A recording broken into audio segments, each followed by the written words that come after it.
Well, before I test out my carbon ink, I will play with my new favorite pen. It's a Parker 21. Now, why is this a favorite?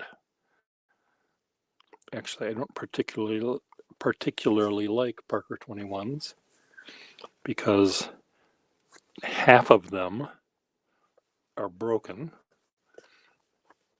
Half of them that you'll find mint in the box with price stickers are broken.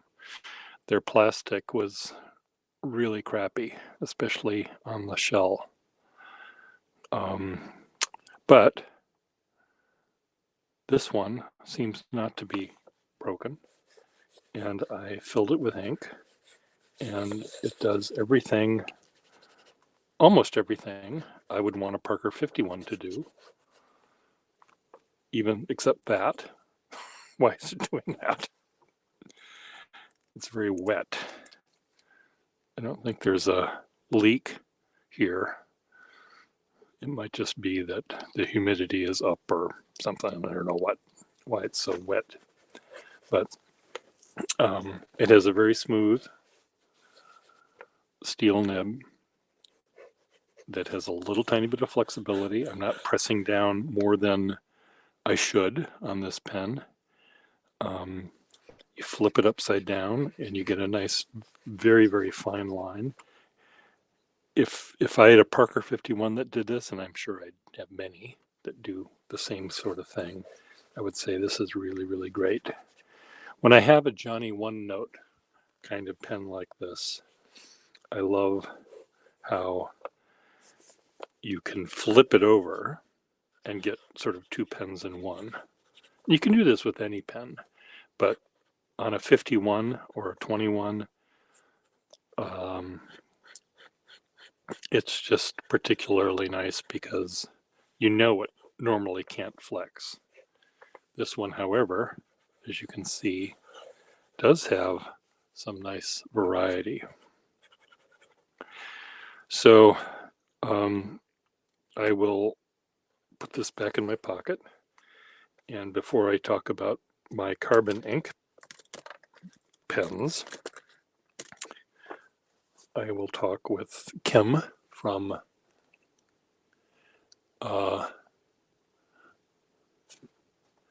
can you hear me now? Kim Christensen from Denmark is in the room live watching me, and I don't know whether he can hear me or not. The microphone said it was working. Denmark, yes. Did I say Denmark? I think I said Denmark. I didn't say Denmark. I meant to say Denmark. Hello, Kim from Denmark. I'm glad you can hear me, which means other people from other countries can hear me as well. Thank you for sending me that link to that Italian man, Giovanni, I think his name is, who wanted to try a flexible nib. I did respond on his YouTube thing about pens I would recommend. The problem often is when you recommend an old pen, a pen that was made before 1940, almost every pen under the hood, under the cap, had any kind of nib on it. You couldn't tell what kind of nib it had. There were some exceptions. The Waterman number 7 pen that had a colored band on the cap would signify that it would have a particular kind of nib underneath it. And that would be among the only ones that you can tell where you could, if someone is selling a Waterman red nib pen that says red on it, you would know that it was flexible, standard Waterman flexible nib. A Waterman number 2 nib, on the other hand, could be anything under the sun. It could be fine, it could be firm, it could be flexible. So it's a little hard to tell. Most nibs, most pen companies, after the ballpoint was invented, did what they could to sort of compete with that. And part of what the ballpoint did for the writing public was to turn everyone into the same. It was sort of it either democratized handwriting or communized it, Marxification it, because the line of a ballpoint pen was always the same. The other thing, once World War II happened, and even before that, writing with flourishy, flamboyant, shaded lettering was sort of old-fashioned, and that went out of style, just like wing collars did, and just like pince-nez glasses did. They were considered dumb or too much work. A wing collar, a detachable collar on a shirt, required starch and laundry and more starch and more laundry, more work, shirt studs, all sorts of extra stuff that people didn't have time for. Putting on a pair of glasses that had a bow on it maybe allowed people with poorer eyesight to dig a ditch. You can't really dig a ditch with a pince-nez on your face. So I think the idea of bows that connected the glasses to the back of your ears to your head, I think was a safer idea. So times changed. The other thing that made flexible nibbed pens sort of obsolete was carbon paper and typewriter. You use a typewriter to type a letter, and then you'd make a copy of the letter for your files, and in between that you have a piece of carbon paper. Well, when you hand that to your boss for the boss's signature, he has to have a pen that can write through both. Press down hard, and a flexible nib pen, when you're pressing down hard, is not always a good idea. Hard enough to make a carbon copy might damage the pen. So if someone wants a flexible nib pen, to the degree that I like them, getting one that was from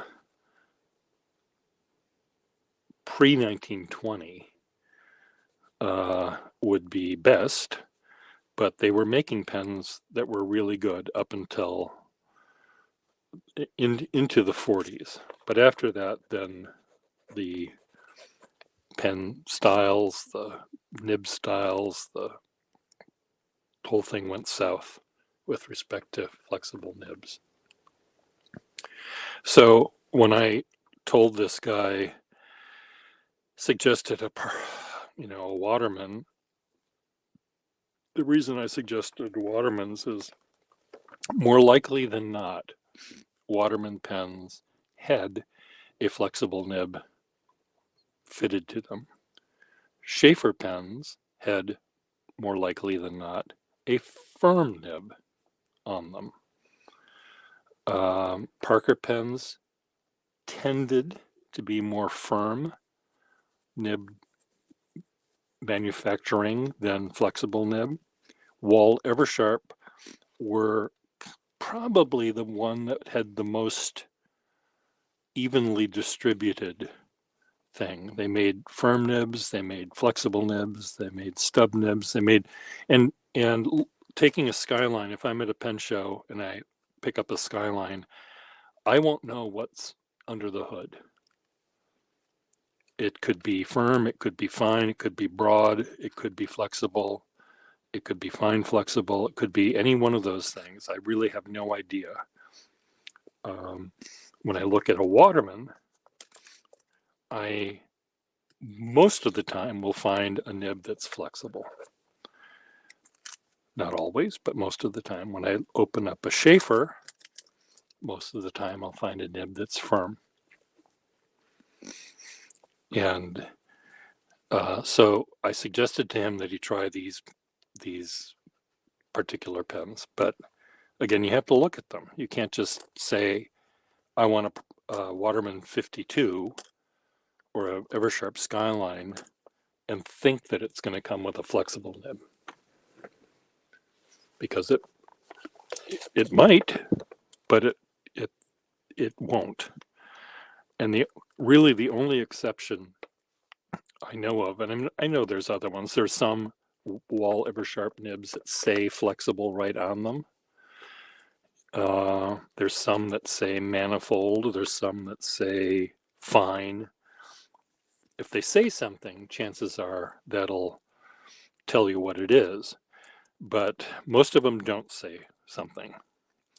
So you have to look at them. You have to try them out, dip them in ink or dip them in water, and you'll get your answer by trying them out. There are some pens like the Schaefer Triumph nib that 99.9% of them are going to be firm. That's just the way they were made. Occasionally you'll find one that is flexible. It's very rare. It's just the way these pens were made, the way they would be made repairable or exchangeable. It's much easier to yank out a nib, putting in another nib, if the nib is broken. If this nib gets broken, it's a much more complicated process. And so Schaefer knew that and made almost every single one of these be firm. You can still break a firm nib, but it's harder to do. Yeah, I mean, if the guy wants to, I could have him contact me and I can help him. I could say, show me the website you're looking at to buy a pen. I mean, buying a pen from me requires me putting on shoes and going to the post office and sending something to Italy. If there's a European or Italian website that he's looking at pens, I could probably look at the picture of the pen and say, yep, buy that one. I'm pretty good at being able to tell what a pen will write like by looking at the nib. And that I'm not always right, certainly. There have been many times when I buy a pen that looks like it's going to write like this, and it writes like this. It only does one note, even though it has a big long slit, and I think it's going to be flexible. It turns out that it isn't. And I'm very sad when that happens. But, he's Canadian? Oh, okay. He speaks. Sending something to Canada is a little tiny bit easier for me, because generally they get there within 2 weeks rather than 2 months. And but it would be what I would love to do with him, like I did with you, not that it helped you get any of my pens faster, is talk to you face to face through Instagram or through FaceTime or through whatever, so I can sort of explain to him what I think he might like, and he can look at what I'm showing and being able to tell him that this might be good for you. But the thing is, this might be a deal breaker for him. The whole idea that you can shake a pen and a gallon of ink falls out of it, but which happens with old pens, as you know, it does not happen with modern pens, because modern pens don't need ink up at the bow. They just need the little tiny trickle of ink for writing with an unshaded line. So, so I'm going to turn this page and I'm going to test out these inks. Now I dipped this in water, so it's working, but this has the carbon ink in it. I just want to make sure it's still going. This one did work without dipping it, without jump starting it. So whatever is right about this pen and this feed is really good. Let's try these three. Oh no, this one. This one I also filled with carbon ink. Okay, this one needs, I'm not dipping it, I'm just sort of pushing it around to get the ink flow. Again, if it takes this long for me to get the ink moving, I have to plan that in the drawing I'm going to do of the Hindenburg exploding or whatever it is. You know, normally I'm not lucky enough to be in a location and trying to draw an earthquake or a nuclear explosion. But if I knew that there was a countdown at the Bikini Atoll when they're testing out the thing, I would make sure that there's ink in it before the bomb goes off. Of course, the bomb goes off and I'll be vaporized, but you know what I mean. After I pulled out of the shelter and can look at the mushroom cloud, I can draw the mushroom cloud because I've got this thing working and ready to go. Let's try these other two here. This one. Okay, this is not starting up right away. By turning it upside down, I don't know, I'm just trying to get it going. Well, see, this one is not working at all, but let's just dip it, loosen up this is the weird thing. I'm loosening up the waterproof ink. So how does that work with water? I'm loosening up something that's supposed to be waterproof with water, and now it works fine. So someone has to explain that to me with, try this one. Okay, this one skips a little bit, but once it starts, it's okay. Sorta. I always feel I have to write a little bit slower with this ink,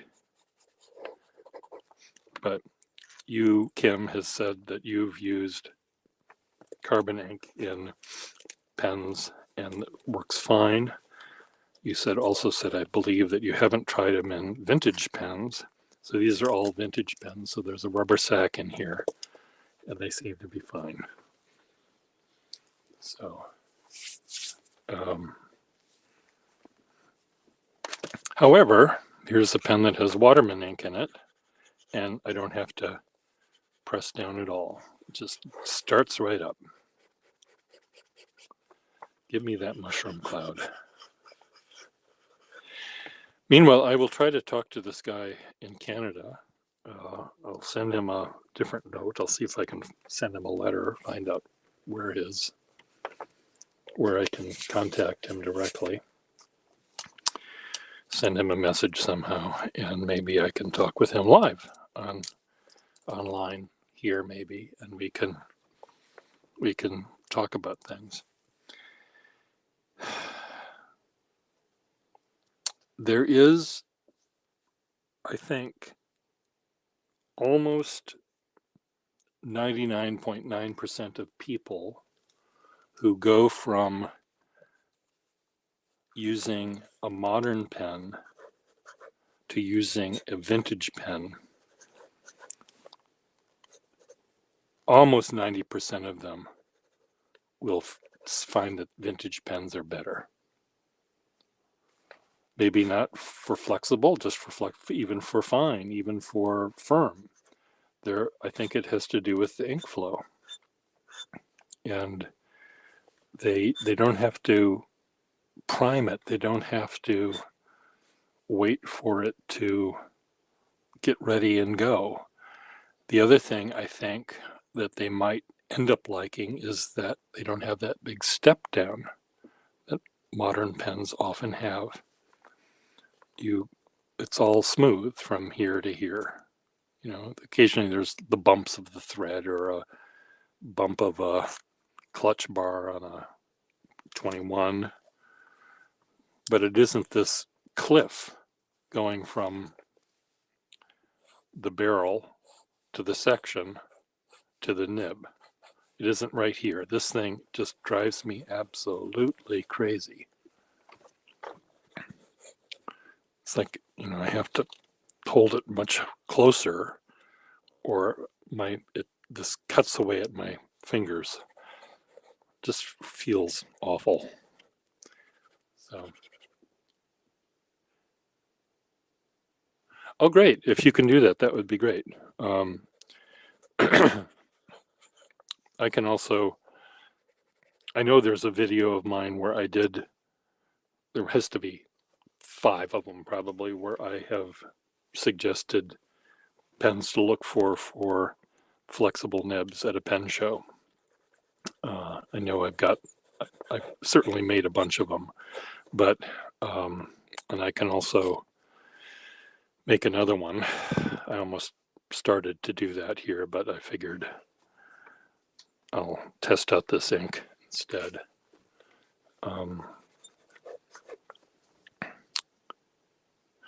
But the big trauma that some people have with pens is the splatter, the big blobs of ink if you shake the pen. And that just requires that you have to learn not to shake the pen. You know, you learn not to shake your can of Coke before you open it. You figured out how to do that.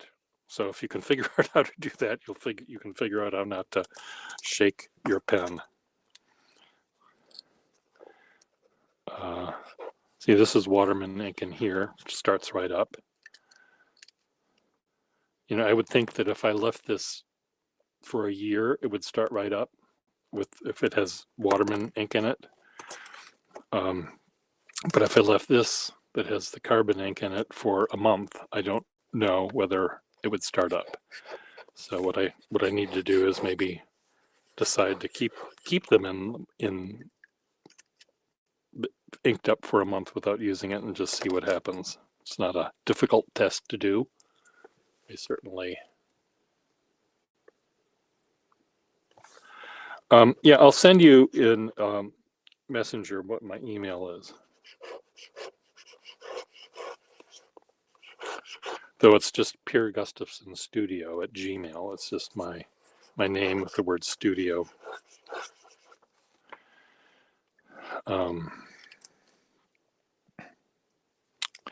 But generally, I can look at a pen nib and I can tell,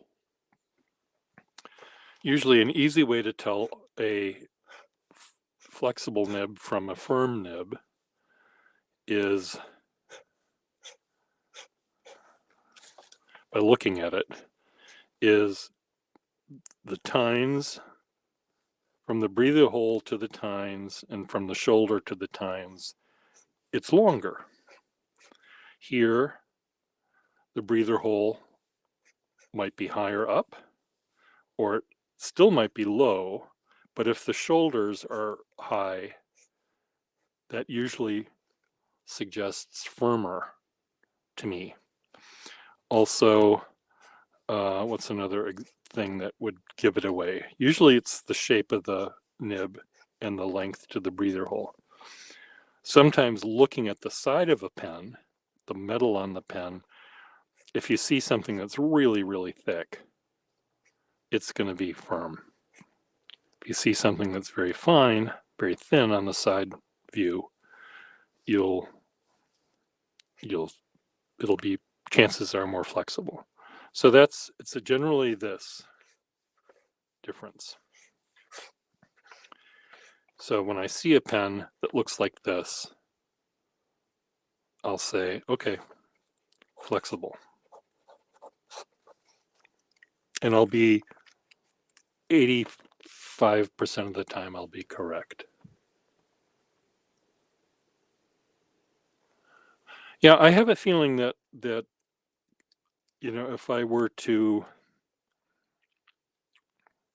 again test carbon ink in the way that a chemist might, where they would take the ink and they would test it on different papers, see how long it takes to dry. It's like that the guy that calls himself the ink guy, he knows how to do that. And I don't have time for that. And I don't have, most of the time, 99% of the time, I'm using black ink, and I'm using for artwork that I need to do for a client. I'm scanning it in anyway and sending him a digital file. So I don't really care if the ink fades in a week because it'll be done by then. But if I did do artwork that I wanted to last forever, I would care more about the ink and the paper, and also the pen. The thing that's going to go wrong with this pen is it might destroy the sac faster. There might be an ink that corrodes the gold. There might be an ink that ruins the plastic. There might be an ink that dissolves the feed, the hard rubber feed. Hopefully there isn't that does any of that, but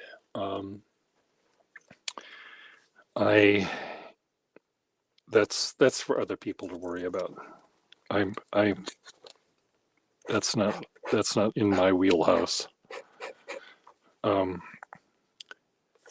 Something about using this carbon black ink, it's just so black. I really sort of love this light bluish tone that I get with a Waterman ink. And again, maybe I also think that if I were to put carbon ink in this pen and I made that exact line, I don't know if it would be as thin as that. There's something about carbon ink I know is thicker, and maybe I imagine then the line it's going to make is thicker. It may not be, but I don't know.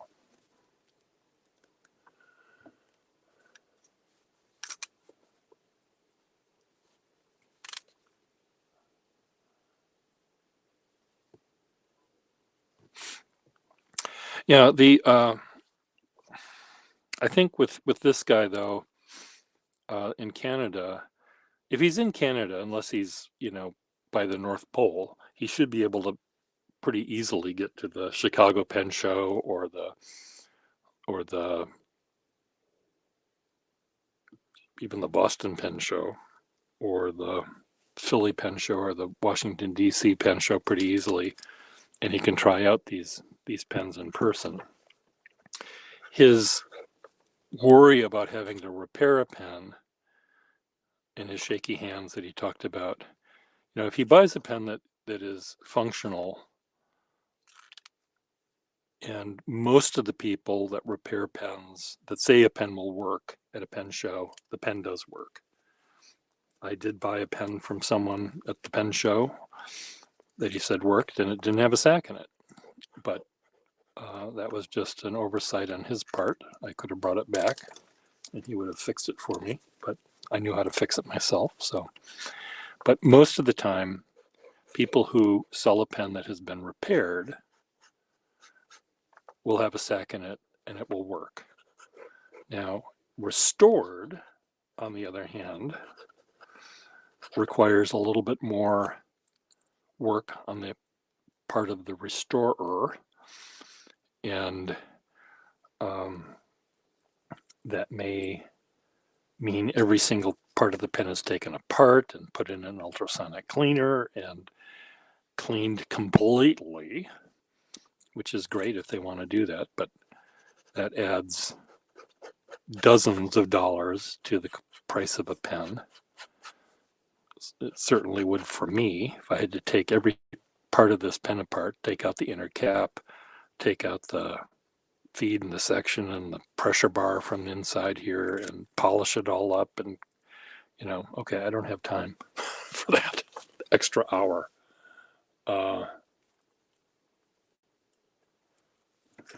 But for the most part, flushing out the sack, putting a new sack in, flushing out the feed and the nib with water.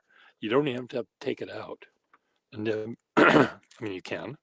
There was a woman that bought a pen from me the other day, and she said, "Oh, but the nib is dirty." Well, it was tarnished. The nib, we were dipping it, and it was dipped a month earlier, and before that, it was probably dipped a year earlier than that. So there was, some dried ink on the nib. But she thought it was dirty, and I said, okay, well, I yanked it out of the thing. It was a Waterman number 2 nib out of a 52.5. And I cleaned it off and put it back in. Oh, it looks nicer now. Okay. It's not going to write any differently. I mean, yes, it might write a little tiny bit differently, but, I normally don't bother to do that. It's mainly just water soluble ink that you put it in water, flush it out, you're good to go. I can just hear Todd Merrill typing right now, a comment. Okay, Todd, and I don't know if Todd is this anal about pens, but I know many people are. They wouldn't think of selling a pen to anyone without going through all of this extra work. But you can buy it from them. You don't have to buy it from me. It'll cost twice as much, but be my guest. He ain't here. Yeah, I know, but he tends to watch my things. And I know, Todd and I, we do occasionally have our little spats. We're like a married couple. And we disagree about some things, but I think he knows that we both have good hearts, and he expects me to be a little bit sloppy on my factoids, where I know he's very exact with his factoids. They're not factoids within their actual facts, and I describe his handwriting in a certain way, and watching him write quickly, I'm always a little tiny bit of afraid, but I shouldn't be, because I know he knows how to use the pen. But it's still, when I see him do it, he does it with such, it seems with such wild abandon that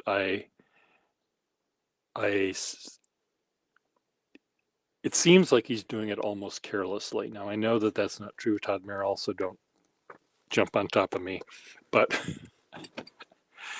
he, just the way he does things, it's with such powerful swashbuckling grace that he uses these pens, that it's really amazing and fun to watch. But it still scares me a little bit.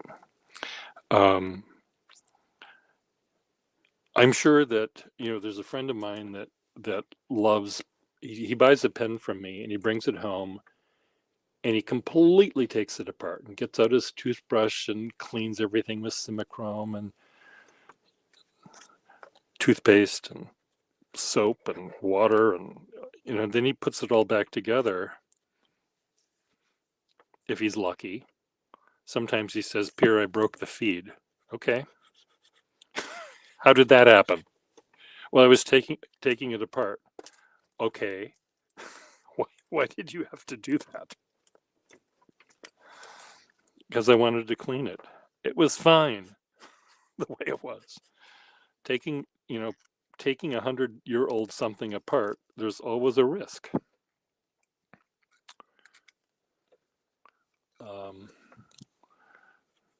Yanking a nib out, there's always a risk. of cracking it somehow.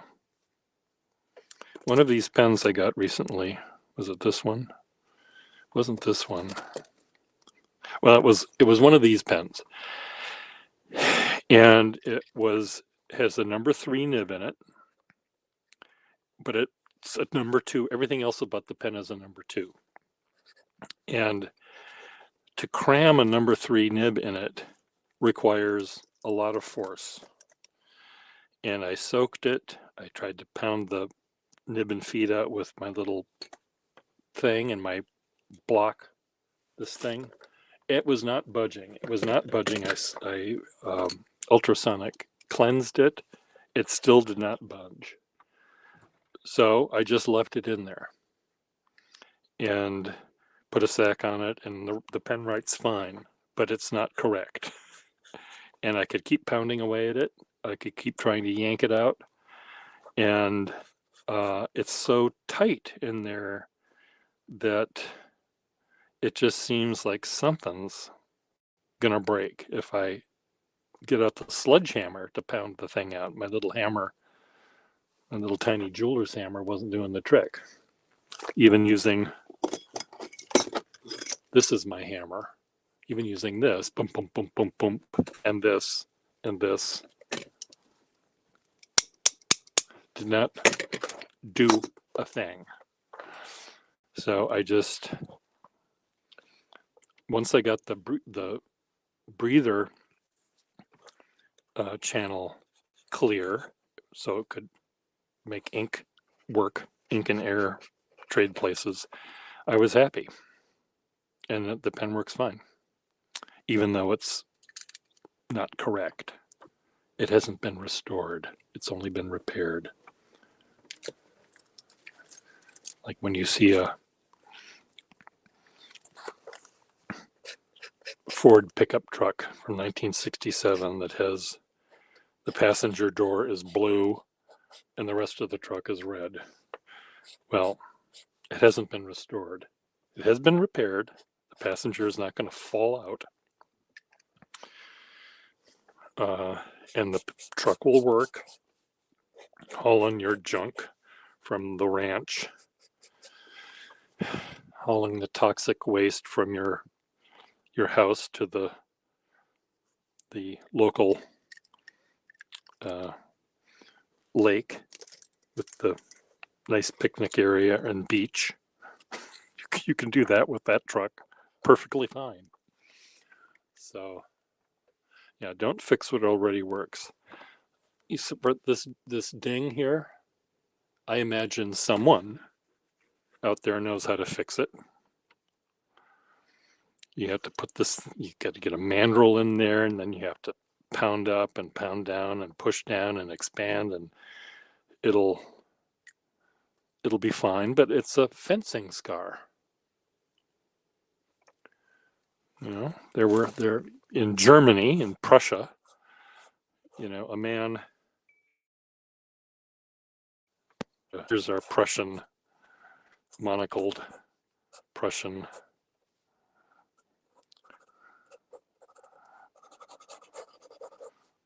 soldier. Give him a Croix de Guerre or Iron Cross or something. Okay, he was not considered handsome until he had that fencing scar right there. That was part of what made little German lasses, Frauleins, get excited because their fiance was a hero somehow. Well, yeah, he could get this sanded down and disappear and put makeup on, and he'd look pretty by Western standards, but by American standards. But by Prussian standards, you needed to have that scar. So this is unrestored, but it's been repaired. Another thing about this one that has that little tiny bit of corrosion right there, to restore it, you have to find a section that doesn't have corrosion, put that in there. Okay, well, good luck on that. And but it has character, and it works perfectly fine.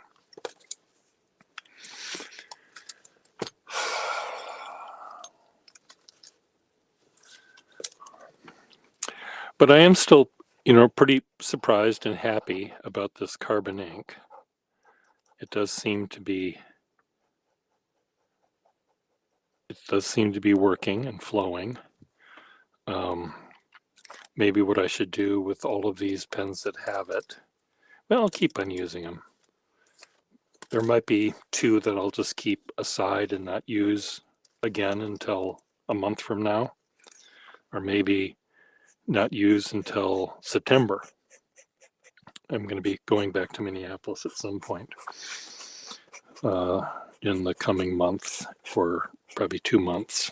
But if I leave these full and come back, and I might have to dip them in water, but if they seem to be fine, then I can actually say, carbon ink is great. Someone emailed me that they mix Noodler's ink and some sort of color inks by some other company, and they have these beautiful waterproof inks. And as much as I love Nathan Tardif, I don't trust his inks. They might be better now than they were the last time I used them, but I used them once for a job calligraphing envelopes, and a day later I was packing up the envelopes and they were still wet, and I had to get a whole new set of envelopes and do them again with ink that could dry, before they had to be sent out.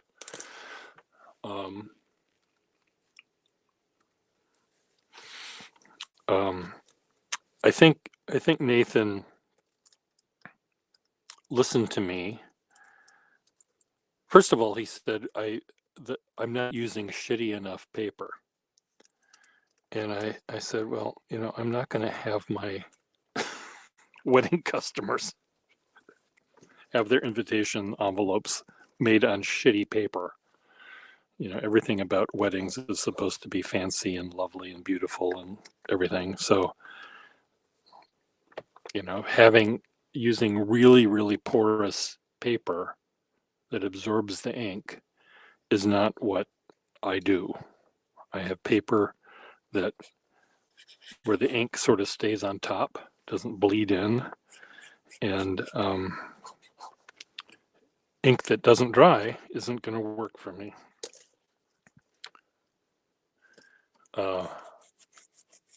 He might have changed his recipes so they do dry.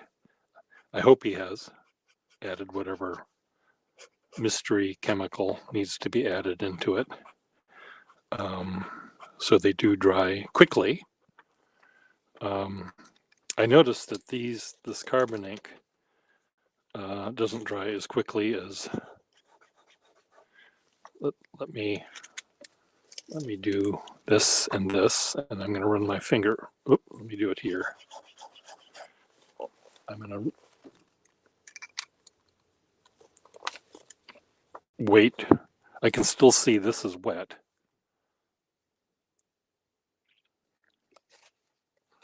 As is the other, is still wet. When I see that when they don't reflect anything, I'll run my finger across and see if in fact they are dry. But it may take a while. This will dry faster, certainly. It's not smearing now, and I just made those lines. Now, if I make thicker lines, that smears. Count to 10, do it again. Still doing it. count to 60. I'll try it again in a half a minute. Right now, I don't see any reflection on the top one. I still see some down here, so I know that will smear. Okay, so that's dry. This is dry. This is still wet. I'll try that. See, it's still wet on top, and that that looked dry. Didn't have any reflections on it. This still, I can still see reflections down here. So when they disappear tomorrow, I'll run my finger across it. And again, if I have a drawing I'm working on for 3 days and I'm using this ink and I'm not covering the drawing, closing the sketchbook, it's on my drawing table, and my cat isn't going to jump on the table, and I know it's going to be untouched, then this ink is fine. It could take a week to dry because it's going to take a month for me to do the drawing. But if I'm drawing in a sketchbook or writing a letter and folding the paper and putting it in an envelope and it's not dry, then good luck on reading my letter because it's going to be all splotty. Okay. See, the middle, even the middle is still wet. This is, that's even wetter. So we know that this takes longer to dry than I want it to. So I have to plan for that in my drawing. I can't have my hand go across it. I can't add watercolor on top of it because it'll smear, it'll bleed. So it really does, there's a drying time for that carbon ink that you have to plan on. And it might be fine for certain kinds of drawings. If I'm going to do a drawing out in the field and I do the drawing in this ink, and then I know I want to put watercolor wash on top of it, I'll let it dry for a week before doing the watercolor, just to make sure. I'll test out with the paper and this carbon ink how long it does take to dry before adding the watercolor. But my attention span is about this much. I don't have time to remember what I did 10 minutes ago, let alone what I did a week ago. So it's just, it's a first world problem. I know, but it is a problem. I'm glad that it does flow, though. I mean, I can say, I suspect any ink, almost any ink that is waterproof does take time for it to dry, whether it's India ink in a bottle that is shellac in it, whether that takes a day to dry, that's a day. So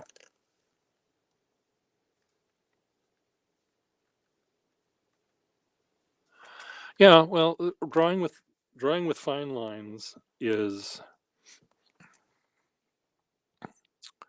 whether it be any kind of ink, drawing, if there's less ink put on the page, it'll dry faster. That's certainly true. That is dry now. That 1, 2, 3, 4, 5, 6, 7, 8, 9, 10 is still wet. That 1, 2, 3, 4. Let's see. The one I did isn't smearing. It's the one I did 20 seconds ago that's smearing.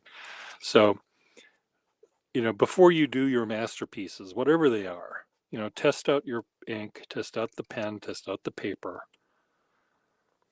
See how long it takes to dry, see how long it takes to dry before you put watercolor on top. This this paper might be great. This paper might not be great.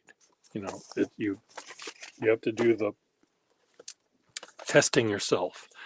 And then once you find out what combination works for your pen and your ink and your watercolor, and you like how all three of them work, make a note. Put this paper, this ink, this pen. Perfect. And remember that, and then when next time you go to the art supply store, just buy that paper. And hopefully they won't have changed the recipe by the time you go to the store. Unfortunately, paper companies change their recipes and they don't tell you.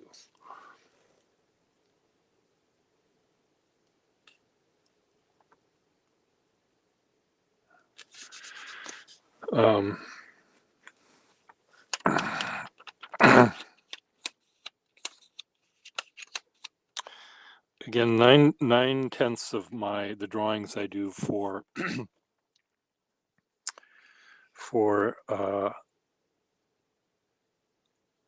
paid work, I do in Waterman black ink. Then when I'm done with the drawing, I'll scan it in, put the drawing on the invitation I'm designing digitally, or send the design to an invitation designer who's going to be using it for their own creation. And I ignore the ink and the paper once it's digitized and sent out. When I do see drawings I've done, actual drawings I've done on paper, I rarely throw anything out. So I open up a sketchbook, or I find a piece of paper on the floor. I might see that the ink has faded. And that is what happens with ink. That's also what happens. And paper also gets yellow. There's nothing that's going to keep that from happening. You can put it in your airtight, light-proof safe at home, and that might make it last a little longer. But paper will fade, will yellow, and ink will fade. There's really not much you can do around that. If you have it in the light of day, maybe using India ink on parchment, like manuscripts, will last forever, but I doubt it. I have a feeling that they also would degrade in our atmosphere with the ozone hole and everything else that we have going on with us. Okay, goodbye, Kim. Thanks for visiting, and thanks for sending that guy my address. Anyway, I should probably get my act together. I just got word from a client whose invitation I'm supposed to be doing, and I've had it on hold for a while because the ball was in her court. But now that it's back in my court, I have to actually finish it and print it. And so I have to send her a letter today. Anyway, be good. Bye-bye, everyone.